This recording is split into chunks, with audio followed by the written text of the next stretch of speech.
Yeah, it's good.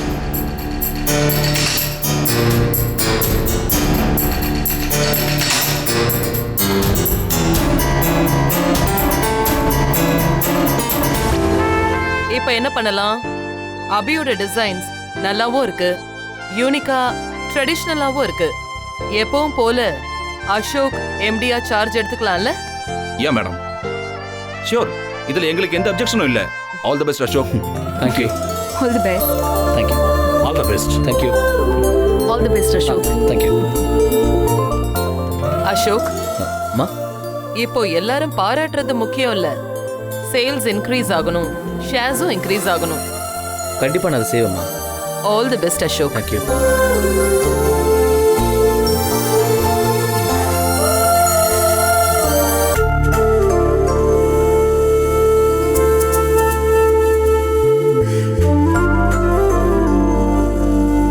Sir, Yeah.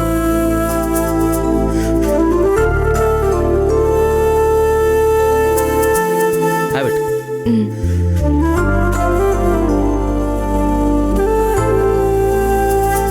Thanks, Abhi. Thank you so much. எனக்கு எதுக்கு sir thanks? எல்லாத்துக்குமே தான். நீங்கள் இங்கே வந்ததுக்கு, என் கம்பெனியில் ஜாயின் பண்ணதுக்கு. நான் தான் சார் உங்களுக்கு தேங்க்ஸ் சொல்லணும். நோ நான் தான் உங்களுக்கு சொல்லணும். ஏன்னா அடுத்த நிமிஷம் கையை விட்டு போயிடு நான் நினச்ச என்னுடைய கௌரவத்தை ஒரு தேவதை மாதிரி வந்து காப்பாற்றி மறுபடியும் என் உள்ளங்கையில் தந்தது நீங்கள். அதனால நான் நன்றி சொல்கிறது தான் சரி. சிண்ட்ரெல்லை பற்றி அன்றைக்கி நான் உங்ககிட்ட சொன்னேன்ல, அவங்க ஒரு தேவதை, உங்களை மாதிரியே. நான் தேவதெல்லாம் ஒன்றும் இல்லை சார், பொண்ணு. ரொம்ப சாதாரணமான பெருசா படிக்காத டெய்லர் பொண்ணு. அபி, ஏன் நீங்களும் உங்களை பற்றி குறைச்சி சொல்லிக்கிறீங்க? ஏன்னா என்னை பத்தி பெருசா சொல்றதுக்கு எதுவும் இல்லை. என்னையும் என்னை சுத்தி இருக்கிறவங்களையும் மட்டும் காப்பாத்திக்கிட்டா போதும்னு சுயநலமா யோசிக்கிற ரொம்ப சாதாரணமான பொண்ணை பத்தி உயர்வா சொல்லாதீங்க சார். ஏன் இவ்வளோ விரக்தியாக பேசுகிறீங்க? உங்கள் ஷாப் விட்டுட்டு என் கம்பெனியில் வந்து ஜாயின் பண்ணதுக்காக ரொம்ப ஃபீல் பண்ணுறீங்களா? என்கிட்ட கடையே இல்லை சார். திடீர்னு கவர்மெண்ட் ஆளுங்க வந்து கடைக்கு சீல் வச்சிட்டாங்க. மறுபடியும் என் கடையை நான் திறக்கிற வரைக்கும் என்ன செய்யணும்னு தெரியாம தான் உங்ககிட்ட வேலைக்கு வந்திருக்கேன். ஓ காட், இவ்வளோ விஷயம் நடந்திருக்கா? கோர்ட்டில் வேணா கேஸ் போடலாமே? எங்க பில்டிங் ஓனர் கேஸ் போட்டிருக்காரு சார். நான் தான் அவருக்கு சப்போர்ட் எதுவும் பண்ற நிலைமையில இல்லை. அபி, நீங்கள் எதுக்கும் கவலைப்படாதீங்க, நான் இருக்கேன். கோர்ட்டில் உங்களுடைய கேஸ் ஜெயிச்சு மறுபடியும் நீங்கள் உங்களோட ஷாப் ஓப்பன் பண்ண என்னால் என்ன முடியுமோ அதை நான் உங்களுக்கு பண்ணுறேன்.